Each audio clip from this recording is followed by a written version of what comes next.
এই যে আমার সরিষা ইলিশ রান্নাটা কেমন হলো সবাই কমেন্টে জানাবেন। ভালো লাগলে সবাই লাইক কমেন্ট শেয়ার করবেন। খুবই লোভনীয় সরিষা বাটা দিয়ে ইলিশ মাছ আমি এই যে রান্না করছি। কেমন হলো সবাই কমেন্টে জানাবেন। এই আর কি, সবাই ভালো থাকেন, সুস্থ থাকেন। আল্লাহ হাফেজ। আসসালামু আলাইকুম, আপনারা সবাই কেমন আছেন? আল্লাহর রহমতে ভালো আছি। এই যে আজকে আমি ইলিশ মাছ রান্না করবো সরিষা বাটা দিয়ে, এটাই শেয়ার করবো, দেখতে থাকেন। এখন আমি পরিষ্কার করে নিতেছি মাছটিগুলো, আমি ফেলে তারপর আমি পরিষ্কার করে নেব, রেসিপিটা শেয়ার করবো। সরিষা আমি শিলপাটায় বেটে তারপরে আমি রেসিপিটা শেয়ার করবো। এই যে একটা আমি আইসটা ফালিয়ে শেয়ার করলাম। এখানে আমি আস্তে আস্তে সবগুলো আমি আইসটা ফালিয়ে নিব, তারপরে দেখা হচ্ছে। আমি ইলিশ মাছগুলো ওই যে আইসটা ফালিয়ে নিয়েছি। এখন আমি ধুয়ে পরিষ্কার করে তারপরে ভেজে নিব। আর সরিষা শিলপাটায় বেটে তারপরে আমি রান্নাটা শেয়ার করব, দেখতে থাকেন।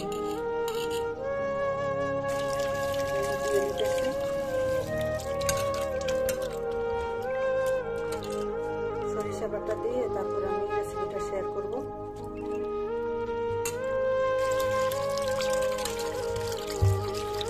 আমার পরিষ্কার করা হয়ে গেছে। এখন আমি শিলপাটায় বেটে সরিষা বেটে নিব, দেখতে থাকেন। এই যে আমি শিলপাটার মধ্যে সরিষা নিয়ে নিয়েছি। এখন আমি আস্তে আস্তে বেটে নিব। এই যে আমি আস্তে আস্তে সরিষাগুলো বেটে নিতেছি। বেটে নিয়ে তারপরে রেসিপিটা শেয়ার করবো, দেখতে থাকেন। দেখা হচ্ছে পরে। এই যে বেটে নিতেছি। এই যে কড়ার মধ্যে সরিষার তেল দিয়ে দিতেছি। সরিষার তেল দিয়ে তারপরে যে রান্না করবো, সরিষার তেল দিয়ে মাছগুলো আমি হলুদ আর সামান্য একটু হলুদ আর লবণ দিয়ে মাখিয়ে নিয়েছি। এখন আমি ভেজে নেব। মাছগুলো আমি দিয়ে দিয়েছি। আস্তে আস্তে হতে করে দেখা হচ্ছে।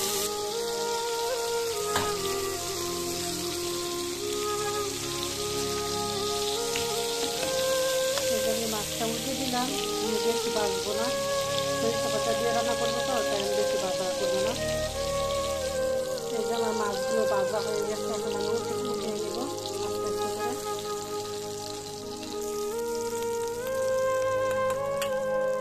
উঠে নিয়েছি মাছগুলো। এখন আমি আদা দিয়ে দিব, পেঁয়াজ কুচি দিয়ে দিব। এক কাপ পেঁয়াজ দিয়ে দিচ্ছি। এখন আমি স্বাদ মতো লবণ দিয়ে দিব আর একটু তেল দিয়ে দিব, সরিষার তেল।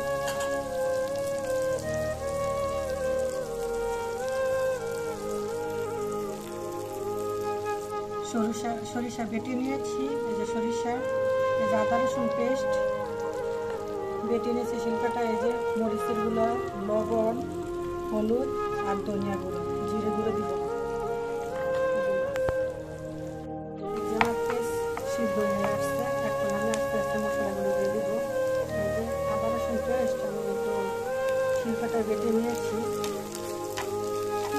মশলাগুলো দিয়ে দিব আস্তে আস্তে। মশলার মধ্যে আমি একটু পানি দিয়ে দিয়েছি। এখন আমি কষে আসলে তারপরে মাছগুলো দিয়ে তারপরে সরিষা বাটা দিয়ে দিব। এই যে আমার মশলা কষানো শেষ। এখন আমি এই যে সরিষা বাটাগুলো এখন আমি দিয়ে দিলাম। এই যে এখন আমি সরিষা বাটা দিয়ে দিচ্ছি। এখন আমি পানি দিয়ে দিব। এই যে পানি দিয়ে দিয়েছি।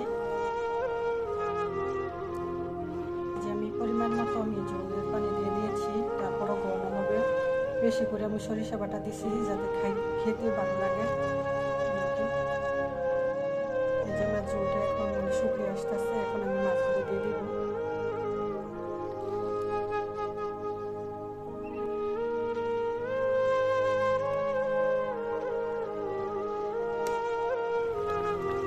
এই যে আমার তরকারি প্রায় হয়ে গেছে। এখন আমি কিছু ধনিয়া পাতা দিয়ে দিব। এই যে আমি একটু ঝোল ঝোল রাখছি, খেতে কিন্তু ভালো লাগবে। অনেক বেশি অনেক দিয়েছি তো সরিষা বাটা, এই কারণে আমি একটু ঝোল ঝোল রাখবো। এখন আমি ধনিয়া পাতা দিয়ে নামাই নিব। এই যে ধনিয়া পাতা।